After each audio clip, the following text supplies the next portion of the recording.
Guys, for today's video, gagawa ako ng dessert. Yung mango sago. Kasi nagka-crave ako. So, try natin gawin yung mango sago today. Let's go!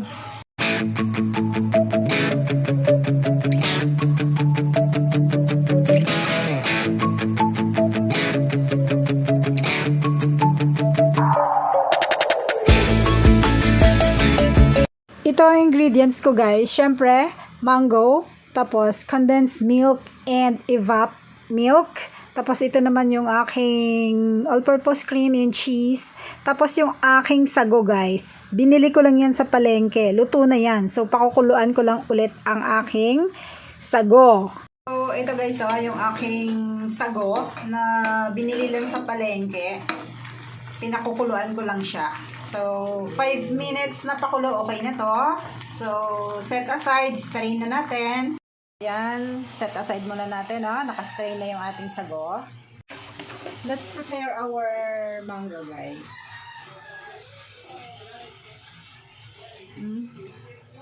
So, set aside na natin ang mango.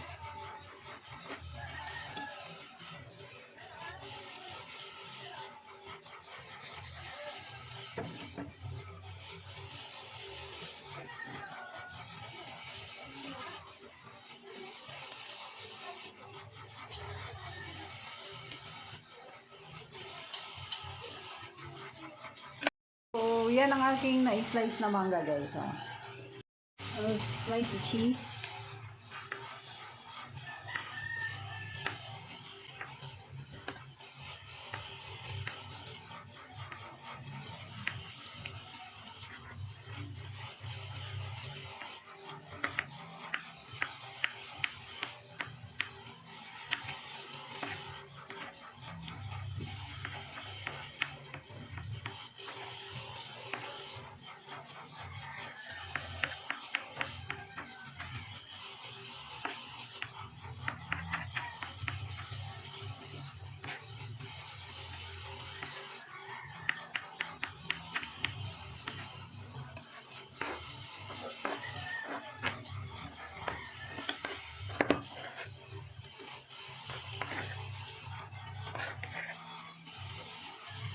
Yan.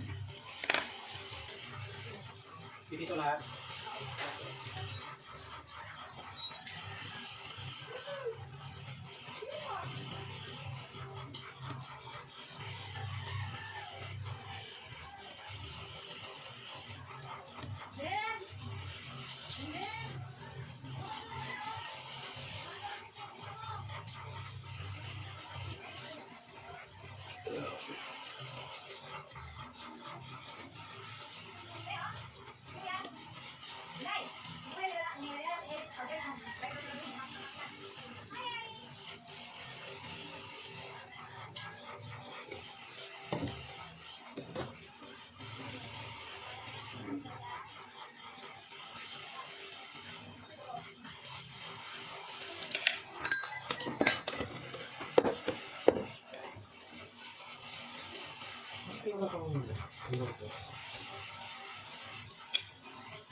Wala talaga nangyari sa slice. Hindi kasi sa ganun kailangan kasi yung sa tubo. Kasi yung sa tubo kasi, buo lang ng yelo. Yan kasi, kasi yan, pressure. Pressure pero may ano natin yun, parang hindi crystallize talaga. Ano papasali yan sa pasok. Tubo, mga yan. Hindi siya sa kamalan na crystallize. Kaya mo yung kainan mo yung mga pinitintas, may kaspang. Hindi siya crystallize.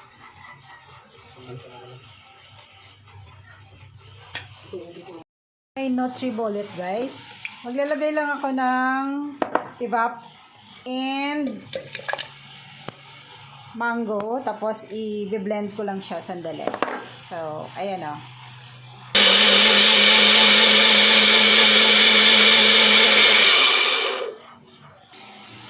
So, nandito na yung aking mango guys, no?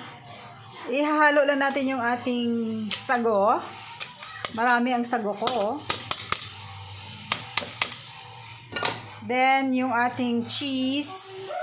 Lagay natin yung cheese. Tapos, ilalagay na rin natin yung ating all-purpose cream. Tapos, yung aking evap milk. Ilagay na rin natin yung ating evap milk. Tapos, ilagay na rin natin yung ating condensed milk. 1 cup lang yan, guys, ang aking ginamit. O, diba? Then, mix natin, guys. Oh, wow. Wow. Then, nakita niyo yung binlend ko. Di ba, nag-blender ako. Ayan. Ibubuhos natin dito, guys, yung binlender natin. Oh, yummy. So, yan. This is my mango sago. Super yum. Your mango sago is ready. Wow.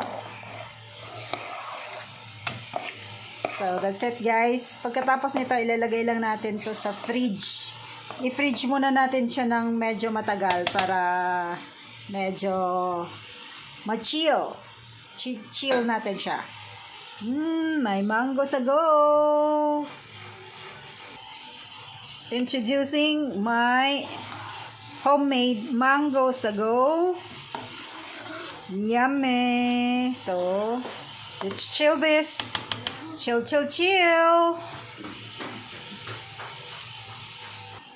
So, yan guys. Tinakpan ko lang siya ng aluminum foil. Then, lalagay ko na siya sa ref. Kasi wala naman talaga takip ito eh. After 3 hours na chill guys, ito na yung aking mango sago. Malamig na ito. So, let's try. Let's try the lasa.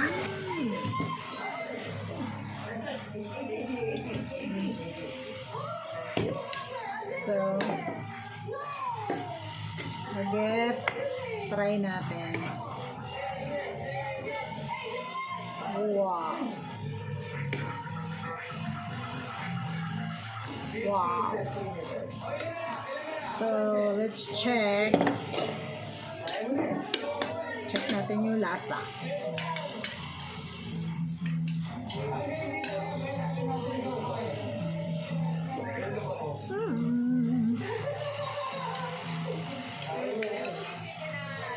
Super yum.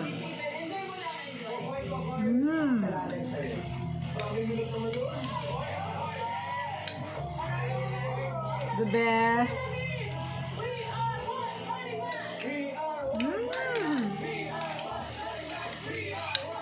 Sarap.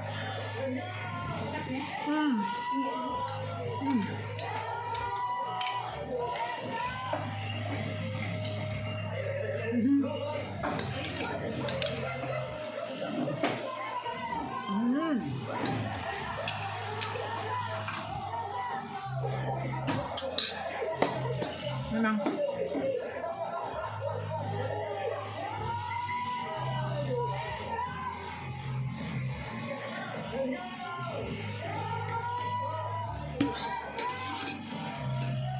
Sarap. Second batch. Agad.